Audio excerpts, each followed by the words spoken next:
All right. Well, hey, welcome everybody to Control Alt Achieve Live for February 6th, 2023. Thank you so much for being with me here tonight, either watching live or if you're watching the recording or listening to the recording later. Really appreciate you taking the time to learn with me here tonight. As always, the resources for tonight can be found at bit.ly/CAA live. That'll get you to a Google document that if you scroll on down to the second page of that document, you will see the resources that we are going to be exploring here tonight. While you're taking a little bit of time to pull that up, we'll do a quick introduction. So, howdy, everybody. My name is Eric Kurtz. For those watching live, it really is me with glasses on here tonight. So, yes, this is this is the glasses version of Eric. Normally, I wear contacts, but as I've gotten older, the need for progressive lenses is starting to become a reality. So, you might see a more scholarly looking version of me every now and then in these glasses. But howdy, everybody. My name is Eric Kurtz. I'm an educational technology specialist here in Northeast Ohio. This is year 31 for me in education. That's my day job, working with some school districts here in Northeast Ohio. Then on the side, I run the website Control Alt Achieve, where I share out all of my EdTech resources. And if you want to connect with some of those resources, when you get in that document here tonight, if you scroll down just below the title there, you'll see the Connect with Eric Kurtz section. There's a link to the Control Alt Achieve blog, email, Twitter, YouTube, a link to join the email discussion group, sign up for the weekly email newsletter, and on and on. So please feel free to connect with me in whatever way works best for you. In addition to that, if you scroll down just a tad more, you'll see the upcoming links for the other sessions. You'll notice that we try to do this typically once a week. Doesn't always work out that way. So, for example, the next live one will be February 20th. So next Monday, I'm going to be down in Columbus for the Ohio Educational Technology Conference, getting all set up for that. So unfortunately, that is not going to work out. So it'll be 2 weeks before we're back, but you can get that all queued up and ready to join. The calendar link is there and all the links to view that. That same week, we will be having GEG Ohio, which is the Google Educator Group of Ohio, that even if you're not from Ohio, hey, if you use Google and you're in schools or you care about education, we'd love to have you join. That's a live stream that we do once a month, and the links are in there for that as well. A little bit further down, the encouragement for you guys to leave feedback during this session here tonight. Lots of ways to do that. You can drop a chat in whatever streaming service you're using, whether it's YouTube or Facebook or LinkedIn, and I'll try my best to keep an eye on those. I see a couple of chats popping in right now. My good buddy Eric Griffith saying, "Nice glasses, buddy." I appreciate that, Eric. Thank you so much. And Peggy indicating about me getting older and yes, needing the progressives. Yep, I'm there. This is year 53 on this earth for me, so starting to need a little bit of extra help with my vision there. And hey, Melissa is here as well. Thanks so much for the thumbs up, Melissa. Glad to have you with us here tonight. So that's one way. Please do throw stuff in the chat. That's a great way to connect and communicate with each other. You can also leave comments directly in the document here, and of course, I have a Google form that you can drop comments in as well if you prefer to send things in that way. Whichever way works best for you, please do communicate. Love to learn from you guys here tonight. Hey, and Jeff is saying hi. Hey there, Jeff. Thanks so much for being here. That's a high praise coming from you. I really appreciate for everything that you do. That is fantastic to have you here. So one more time, if you have not had a chance to pull up the document, the link is bit.ly/CAA-live. I will drop that link back into the chat one more time there too. If that's easier for people just to click on it in the chat, I'm dropping it in there as well. Fantastic. All right, well, hopefully that gave you plenty of time to get that pulled up and get settled in. Let's go ahead and get on into the session here tonight. So I'm going to scroll on down to page 2, where we have our links for February 6th, 2023. Each week, what I tried to do is share cool things that I came across around the web, whether it was Twitter or Facebook or the blogs that I follow or the email discussion group. Got 3 things that I'm sharing this week from around the web.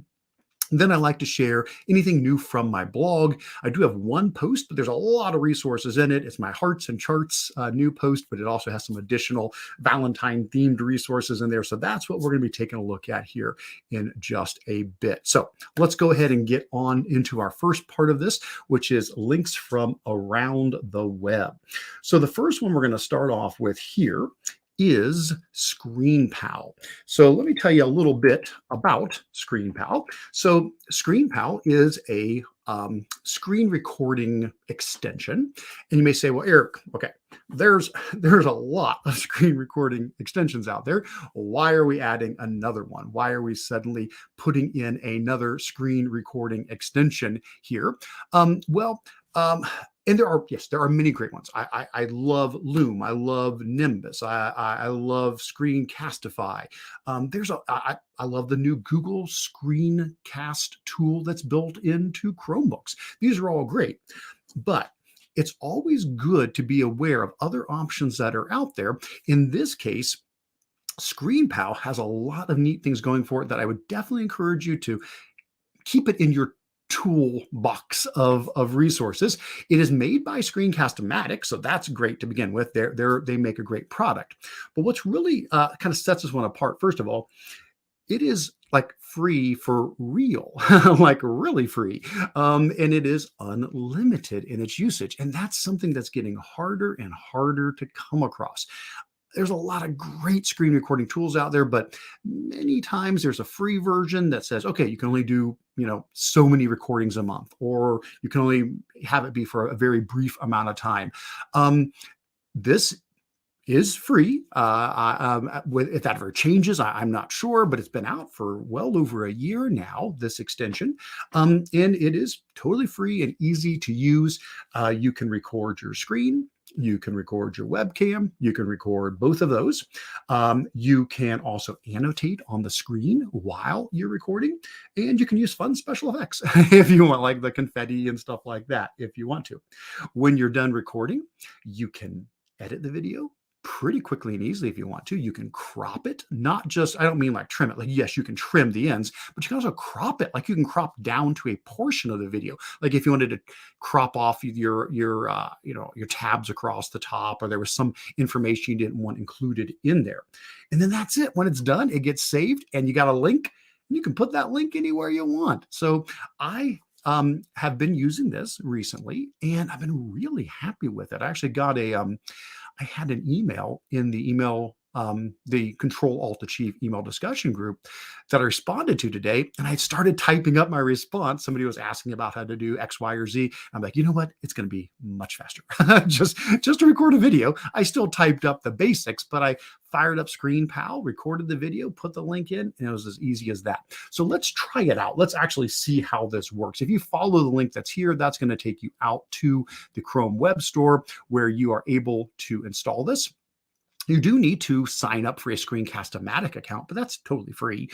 There are paid versions of Screencast-O-Matic, but ScreenPal, it's just a free extension, which is great. It's really fantastic.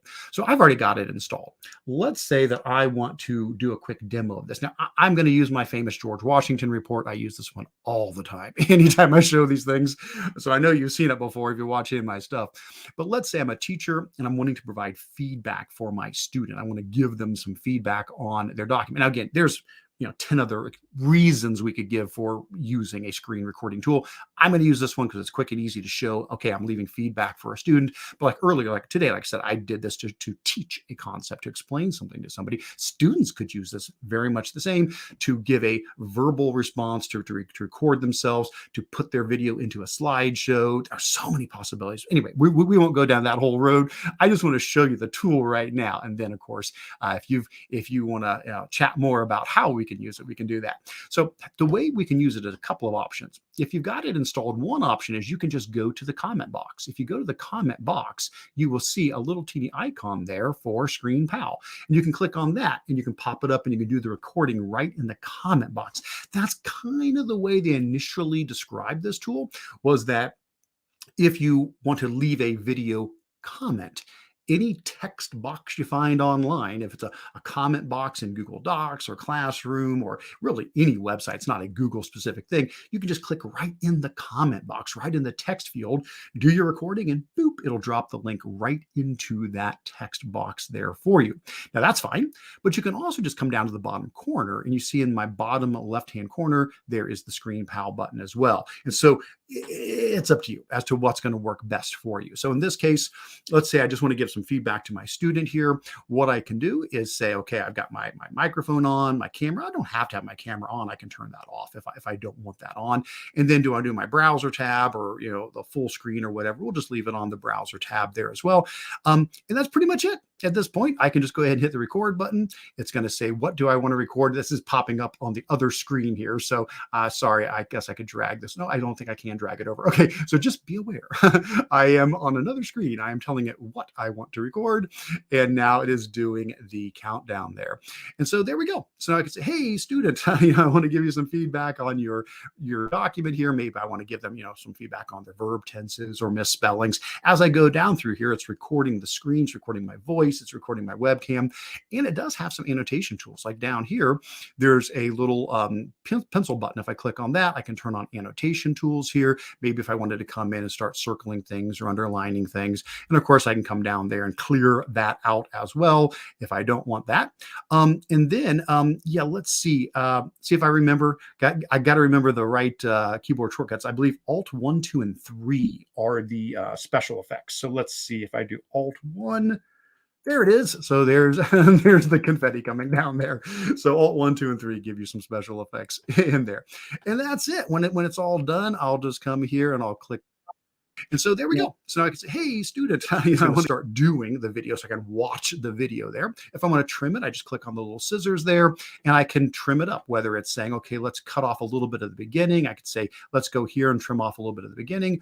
Or if it's using the trim option where I say, I don't want to show the whole screen, I could come up here and I could just say, I only want this portion of it. And I could crop it to that as well. And that's it. You hit done. It goes, does all that. It has copied the link up here for me.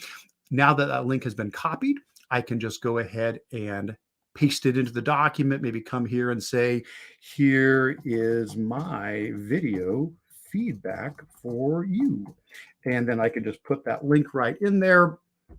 That's it. Simple as that. Now, if they have ScreenPal installed, they can just hover above it and it will pop right up and start playing for them automatically. Student, I want to give you if you don't have it installed, no worries. It just gives you a link. Like, I don't know, I'll demonstrate this real quick. If I just say, let's say anybody with the link can edit this, and I'll open it up incognito.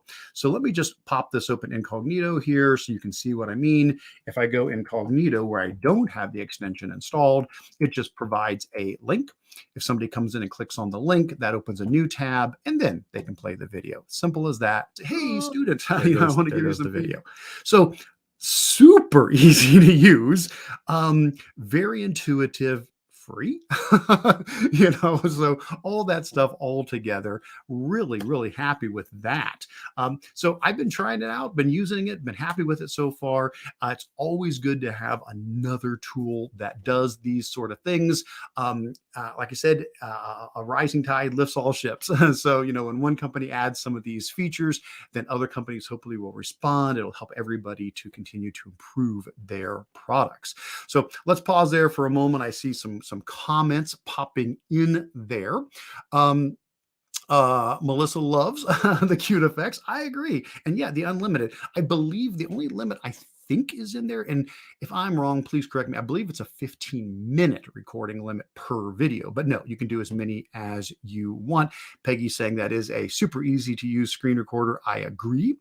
Peggy did ask, is there a highlighter to highlight the words? So when I was going into that drawing button, I didn't see a highlighter, and I may have missed it, but no, I believe it is just an annotation tool. Of course, keep in mind, I could be using, if I was in a document, I guess I could just be using the regular highlighter there, but I could combine it with another extension. I mean, I could use another extension that does annotation, because it's just going to record the whole screen while I'm doing that. But no, I do believe it was just a drawing tool on there for that.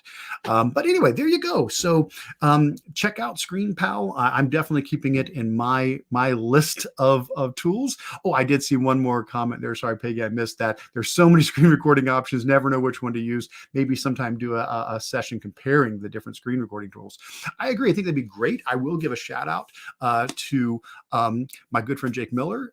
He did a session on comparing different screen recording tools at FETC. So I don't know off the top of my head where if Jake's link is quickly available, but he would be a great person to reach out to and ask about his presentation he has done on a comparison of screen recording tools. I got to sit in on the tail end of that, and it was a fantastic set of resources that he has there. Hopefully you guys are following him and all the great resources that he shares out. All right, let's keep on moving. I'm going to clean up my tabs here. I get way too many things open. So here we go. All right. Awesome. Yeah. And I'll take a look. If I can find Jake's link, I'll try to share that out as well. But, you can just reach out to him, and I'm sure he could share that. Yeah, Melissa, I agree. Jake is great. Absolutely. Fantastic. All right. So the next thing that I am going to talk about here, let me make sure I got a bunch of windows here. Always trying my best to juggle all these windows. All right. So the next thing we're going to talk about is coding games with ChatGPT. All right. So this one blew my mind. Now this is from Tony Vincent. Let me throw up. I did have Tony's handle, his Twitter handle. Code queued up ahead of time, so it's at Tony Vincent. Want to make sure people were aware of the fact that this is from Tony's website. He just posted this like a day ago, and it just blew me away. So first of all, if you don't know Tony Vincent, fantastic EdTech presenter and creator. Please do connect with Tony. He does the learninginhand.com website, which is where the link will go if you follow this link to his blog post, his learninginhand.com website. Now, what is this all about? Okay, so let's this is just crazy. So this is a ChatGPT application, a use that I didn't even realize that you could do. I knew it did coding, but I didn't realize you could do this. So here's what Tony wanted to do. He said, what if I want to add an interactive playable game on my website that my students can play? And so he thought up a game. He thought his game was going to be called the Percent Progress Game. So great idea. Basically, the game it would show a bar on the screen, and your job was to estimate how much of a percentage of the bar was filled in. That's a really good elementary math skill, to estimate something. So you would type in, okay, that looks like 45%, or that looks like whatever. And it would go for 10 rounds. And basically, after you put in your guess, it would say, oh, you guessed 45. The actual percentage was 48. You were 3 percentage points off. Your score is 3 for this round. And over the 10 rounds, it would add up the amount of how far off you were each time. So the lower the score, the better after 10 rounds. Well, that's a really clever idea. That's a great game. So you know what he did? He went to ChatGPT and he said, here's the game I want. Can you write an HTML coded game that I can embed in a Google site or any website? And it was like, yeah, and it did. And so he had to go back and forth a couple of times, giving a little more clarification. His initial description, he needed to add a few more things in. And then he took it, he copied it, he put it in the embed option in Google Sites, and it worked. It was a playable game. So if you have and we'll demonstrate it, we'll take it for a spin. The point is, if you don't know coding, but you've got a really neat idea for an educational game that you want your students to do or an activity, you could just talk to ChatGPT about it. It could make the code for you, and then you could put it in your class website, even if you don't know coding.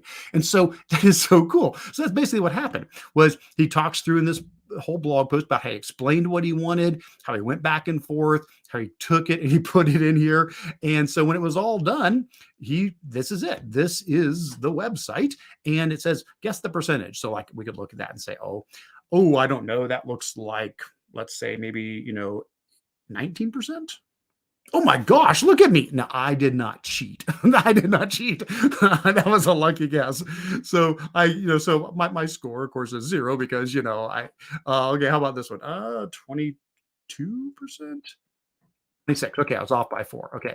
So, as I keep going through this, it's going to be, keeping track of how far off I was. In this case, maybe this is about 53%. Oh my gosh, I am way too. I never get it this close. I don't know how that is quite working out. In this case, 25 is 24. You get the idea. And so you would go through all these rounds and it would tell you what your overall score is. So I thought, okay, Tony's a wizard. He's amazing. He's a phenomenal guy. One of the nicest guys you're going to meet. Just so awesome. But I said, is it really that easy? So I tried this out. So let me drag over my ChatGPT screen. So here it is. I said, okay. And guys, this is super simple. This is not anywhere as clever as Tony's, but I said, create a game written in HTML that can be embedded on a website. The game is called Addition Practice. This is just, again, I was just proof of concept. It's not a game. It's just simple. It said, it is played like this. An addition problem is displayed on the screen. There are 2 numbers in the addition problem. The first number is a random number between 1 and 10. The second is a random between 1 and 10 as well. The answer to the addition problem is not displayed. The player types in what they think the answer is. After the guess is submitted, the actual answer is given. If the player guessed correctly, they get a point added for that round. Their score is displayed. There's a next button, which then generates a new problem, and the player guesses again, and the score is updated. And it goes, sure. I said, thank you. Always thank the AI. Always be nice to the AIs. They are learning. So always say thank you. So anyway, so I took that and I went over to Google Sites and I just said, okay. And I went to the embed and I said, let's embed that. So I'll just click on here. You'll see that is the embed. There it is. I just embedded it into there. And then here is the published one. And that's it. If I come here and go, 8 plus 4 is 12. Correct. Next. 10 plus 1 is 11. Correct. Next. Maybe 6 plus 5 I get wrong. I say it's 12. Sorry, incorrect. The answer is 11. It made all that. I didn't even tell it to use that wording. And so it's going to go through, it's going to keep going through these rounds and, adding that up. It's just, I thought, wow, that is so cool. Now, I'm not saying my game is cool. This is just a proof of concept. Tony's is a lot more clever than that. But think about this, guys. Let's start leveraging that. Think about your students creating activities, you creating activities. You don't have to be, and then guess what else you can do? You can learn from the code because now you got the code. You can start reading and go, oh, how's it doing that? That's how I learned HTML back way long ago. Was I used to right click on web pages and then I would say inspect, source, and I would read the HTML like, oh, how do they do that? How do they make that happen? And that's how I learned to code in HTML 30 some, whatever. I don't know how long ago this was, 25, 26, 27 years ago. And so I am so excited about this. I want to play with this more. I want to try this out. Just the fact that, boom, it's just an HTML coded game playing right there. So how neat. So a big thanks to Tony for sharing that. Let's see. Peggy saying AI is amazing. I totally agree with you. And what a huge time saver. I just think it's empowering. So don't let it hold you back. They're like, hey, I don't know how to code. If you've got a clever idea, like this would be a cool activity for kids. This would be a neat way for them to learn something. Describe it to ChatGPT and start letting it code with you. And even if you don't know code, and that's really neat to see. Melissa throws out that Tony's shapegrams are so great. Yes, if you go back to Tony's site, Learning in Hand, he has a link out to shapegrams, which is basically Google Drawings activities, and they're fantastic. Really, really great stuff. So yes, absolutely give a shout out to that as well. Oh, I did see Willie had one question from before. I apologize. I missed this early about can you download other special effects with the ScreenPal tool. So there are three that are free. It's the confetti, it's hearts, and it's fireworks. There are others. Apologies, that is part of the premium Screencast-O-Matic subscription. But no, you get three that are just part of the free version there. All right. So anyway, awesome stuff. I'm so excited to see what people end up creating with this. I'm excited because I used to code. I used to code in Perl, Perl, back in the day. And it's been a long time since I've been coding. I'm like, hey, maybe this will let me take some fun ideas and start getting back into doing that. So go get them, folks. I'm excited to see what you guys create. All right. Let's see. Next up, we have sorry about that. Looks like we have, this link here is that link there. Sorry about that. We'll clean up that. Thanks, Charles, for putting that in there. I think we've got that right there. Okay, so let's go ahead and move on to our third one. And please continue to throw stuff in the chat, guys. Absolutely.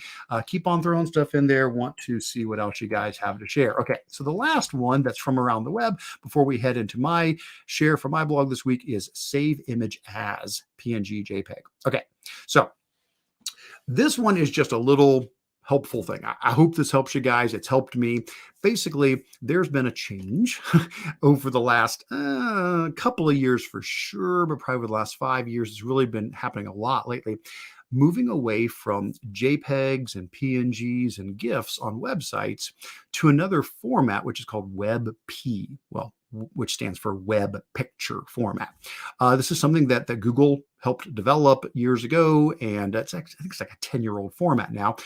The thing is, WebP is a good format, but not everything uses it. So you may come across a really cool image online that you want to use. And when you go to download it or put it into something else, it's like, oh, it's a WebP and it doesn't know what to do with it. So for example, let's say I just go out to the ever popular Dogo News. I always use Dogo News as an example, kids current event article website. And let's say I'm reading this article about the oldest dog in the world.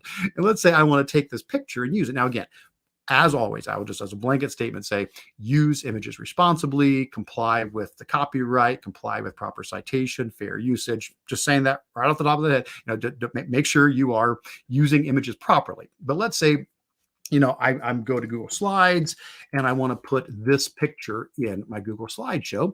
And so I go, okay, great. So I grab this picture and I go drag it over to Slides and I go to drop it into Slides and it says unsupported image type. Even though Google created Google Slides and Google created WebP, sorry, they don't play together. Same with Google Docs, same with there's a lot of tools that don't know what to do with a WebP. Now, why are so many things becoming WebPs? It's not even that the person who's putting up the image is making it WebP. A lot of image hosting things like WordPress and different things like that, they'll convert images into WebP because it saves like a lot of space. They're lower data, higher quality, and so it's good on the back end for their servers to serve these up because they take less bandwidth to do so. So what do? Do you, I guess you could download it. I could come here and say, save image, but it's going to save it as a WebP on my computer. And then I still have a WebP. So what I started doing is I started using a extension called Save Image As PNG. Now there's two that I've linked here. I've linked that one and another one called Save Image As Type. So the first one is the one that I use all the time, which is Save Image As PNG. The other is called Save Image As Type. This one lets you choose JPEG, PNG, or WebP. I don't really save things as JPEGs enough to make it worth it, so I just use this one. And the point is, as long as I've got this extension installed, if I come across an image, I can just right click on it and I can choose Save Image As PNG. And now it'll let me come here to my downloads and I can hit save and boom, and there we go. And so now that is a PNG version of it that has been saved on my computer, and that I could put in stuff. So if I came back over here and I want to insert an image from my computer and I go to my downloads, there's the PNG version. Awesome. There we go. So just heads up, if you're starting to notice these web Ps popping up all over the place, which they're just going to pop up more and more and more. Now, eventually it won't be a problem. I'm sure eventually a lot of other tools will know how to handle them. Slides and docs and other tools will be, oh, that's a web P. No problem. And they'll know what to do with it. But to bridge that gap, I found this to be a nice, useful tool. So anyway, just wanted to give a shout out to that. If that is something you've come across and it's been a pain for you, hopefully these tools will help you with that. All right, and that brings us to the final thing for this week, which is going to be the resources from my blog. I'm going to pause there for a second, though. Is there anything from ScreenPal, from coding games with ChatGPT, with saving images as PNG? Any questions on those before we hit my section of things from my blog? Looks like Peggy said, if you change the ending to JPEG or PNG for the image, would it download, open it if it's a WebP? That's a good question, Peggy. I'm not, if you just change the extension, typically I would say no, that just changing the extension probably won't work, but I'm not, don't quote, poke a stick at it and try it. That'd be what I say. We should probably check it out, try it out. I'm not sure. I know it is a different format. You know, a WebP is not a PNG. It is not a JPEG. It is not a GIF. So just changing the extension may just make it mad. So heads up, you know, probably best to go with it. Now, there's other ways to convert. You could go use Zamzar or any of those conversion sites. I just think it's more convenient with the extension. Just boom, grab it anytime I need. All right, good stuff. Oh, Peggy, you've done that before, but not with WebP. Awesome. Okay. So good one to try out. I don't know. I'm not sure. Certainly do try that out as well as another possibility. All right. So let's get to our last thing, and that is going to be hearts and charts. So let me pull that up for us. Here we go. Okay, so what's hearts and charts about? So this is something that I shared on my blog over this last week.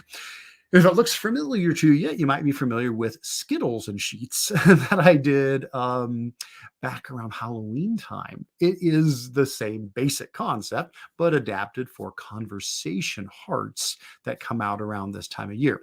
So Skittles and Sheets was a math activity I did where you take a bag of Skittles, pour out all the Skittles, and then do math with the different colors, you know, adding them, dividing them, comparing them, graphing them, all that kind of stuff.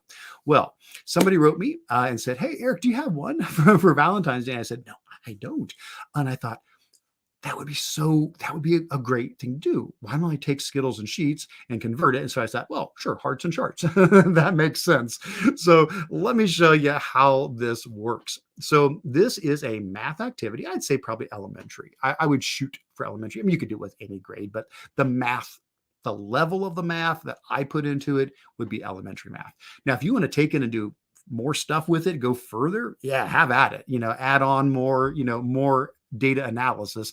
But the way I've got it, if you follow this link out to my blog, when you get here, if you scroll on down, you will see the template. We'll go ahead and give a click on the template here and make a copy of the hearts and charts math activity. If you go further down, you'll see the directions tab or the directions for how to use it with the directions tab, the activity tab, and it will walk you through step by step how to do each one of the activities that are built into that particular template. But I'm just going to run through it with you real quick here so you get the idea.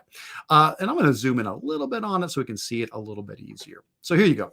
Once you get a copy of the template, again, there's a directions tab that just tells you how this is going to work. Basically, you're going to go to the activity tab. You're going to follow the directions. Anywhere there's a box filled with yellow, that's where you put your answers in. And it is self-checking. So if you type in an answer that's wrong, it'll turn red. If you type in right, it'll turn green. So this is great for students to work through this activity and get that immediate feedback. I'm using conditional formatting for that. So if we pop over to the activity tab, basically it says, okay, don't open your box of hearts yet. So I went and bought a bunch of them. So like there's a there's you can hear it shaking in the background. That's one of the boxes of conversation hearts that I ended up buying there at the store. So what I would do is I'd start by saying, okay, let me shake it and go, how many? Oh, that feels like maybe, I don't know, maybe there's like 25, hearts in there. And then you say, okay, what color you think is going to be the most common? Now, not every box has all of these colors, but I haven't seen colors other than red, orange, yellow, white, green, blue, and purple. One brand had all 7 of those. Another brand only had 6 of them. There was no blues in one of the brands. So, it'll depend upon the brand of box you choose, but you may say, oh, I think there's going to be mostly red or whatever. Then you go ahead and open up the box and you count them. And so the students will literally sort the colors out. And just for this example, I'll just say maybe there's 6 reds and 3 oranges and 5 yellows and 3 whites, and let's say there's maybe like 4 greens. Maybe this is a box that doesn't have any of the blues, like it's one of the brands that doesn't have the blues, and maybe there's a whole bunch of purples or something. So they count them up, and it says, okay, so now add all those up, and how many did you end up having? And so let's say they add them up and they add it up wrong and they think it's 27. Well, it's going to turn red because the sheet knows what these add up to. And you go, oh, try that again. I think it's 28. Yeah. And then it turns green and they know. How far off were you? Again, if you put in the wrong answer, it turns red. Put in the correct answer, it turns green. So it's checking you as it goes live. It's using what you've typed in, and the formulas are checking this for you as you go. And then that's it. You start working down through here. There's a section on comparison, so greater than, less than, or equal to, so yep, that should be greater than, that should be equal to. And again, if you get it wrong, then it's going to turn red until you get it right. Then there's a section on adding up the hearts. And again, this is nice. If a student knows just how to add and that's great. But if they don't, they can physically move the hearts around on their desk and compare them. Put the reds next to the yellows and see which is bigger, or add up the reds and whites. Physically move the hearts together and say, oh, I put them together and it became a 9. Fantastic. If they just want to do it, with mental math, they can just, of course, type in the numbers. And again, if they get something wrong, then it turns red until they type in the right answer. Then there's dividing up the hearts, take the whole pack of them and say, put them in 2 piles, put them in 3 piles, 4 piles, 5 piles. And again, they can do that physically, or they can just do the division. Again, they type in how many piles and were there any left over. So we're talking about remainders. And again, once again here, if they put in the, correct answer, great. If they don't, it turns red. And then lastly, graph your hearts. And so here they just type in the letter H for heart, and it reminds them of how many they said they had. And as they do that, it will color in those. And so here we go. We are creating our graph of all of our hearts. So we're talking about making a bar graph now, which is great. They can check this bar graph because there is a tab at the bottom of the spreadsheet that is called chart, and it does not populate until they've put their stuff in. But now if they do this, it will check, it'll take their original values, and if you look at the chart, it'll show you what the graph should look like, and they can compare that against what they have created there. And that's it. Well, last step 10, eat your hearts. So that's great. Enjoy them. So there you go. Feel free to use this activity. And again, if it's not Halloween time, or excuse me, Valentine's time, feel free to use this with other types of candy. You've got 7 different colors here, so anything that supports those colors is fine. And I do have the one for Skittles as well, if you prefer to use Skittles candies. But this, of course, I think fits in nicely with the Valentine theme. If you do scroll to the very bottom of that blog post, you will see links to some of those other resources. So for example, at the very bottom, here is the Skittles and Sheets activity. And then if you want other Valentine activities, I've got a rebus story with docs, magnetic poetry with drawings, and cards with drawings. And these are all Valentine themed ones I've done in years past. So feel free to explore any of these other Valentine themed activities if you're looking for writing rebus stories or creating poetry or creating Valentine cards. These also use Google tools for those. All right. Well, let's pause there for a second and see if anything else popped up here related to hearts and charts. Let's see. Peggy says, love the hearts and charts math activity. I'm so glad. Thanks for the template. Yeah. Could work great to change it to different holidays and themes. Yes, Peggy, please feel free. Anything. And by the way, everything I create, you're always allowed to do that. I think I've made that statement before that as a general blanket thing, I share out resources through a Creative Commons license, meaning that you're allowed to, like if you go, I guess the easiest way to see it would be on my resources page. I think I have the blurb where I mentioned that you are allowed to copy, distribute, adapt my resources as long as you give proper attribution and don't charge for them. I give them away free. Please continue to pass them on free as well. But yeah, take these things and modify them. Do something else with it if you want. Make some changes so it fits your classroom. And I think that's fantastic. So there you go. Have a little bit of fun with that, and definitely do some extensions. Somebody already wrote me and asked, would there be a way to have the entire class take all of their data and put it all together and then use that to predict what likely colors or amounts of colors would be in a box, and then open up another box and see how far off it is from the class prediction. And I said, that'd be awesome. Yeah. So I'll think about that as another twist at some point in the future. Not this time around, but please feel free to do it yourself as well. But I think, yeah, I could do another sheet that's like a class one where the students then put everything in, and that's another step to it. So that would be pretty cool as well. So love that as well. Hey, Melissa Dills says, that's awesome. I'm so glad. And Peggy says, you could do this as a teacher PD and have every teacher create a modification of the game and post them online to share them. Yeah, absolutely. Please feel free to build upon these, whatever works best for you guys. All right.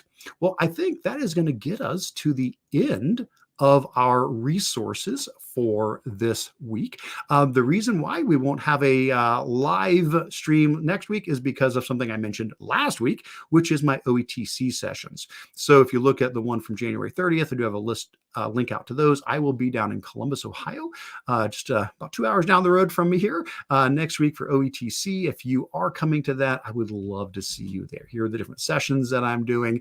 And so please do say hi. I'll look forward to learning with you and connecting with you at OETC if you are going to be there. But that means that I will be back with another live stream on February 20th, 2 weeks from now. I look forward to learning with you. Please continue to share things in the Control-Alt-Achieve email discussion group or connect with me through email. I love to learn from you guys. Hopefully, I'll pick up some new tips and tricks from you, and they will show up on the next Control-Alt-Achieve Live as things that I'll be sharing as EdTech links of the week. Other than that, just want to say thank you guys all so much for being here tonight. It's been an absolute pleasure to hang out with you here tonight, as always. Take care. Have a wonderful rest of your week, and I look forward to learning with you again real soon. Take care, everybody.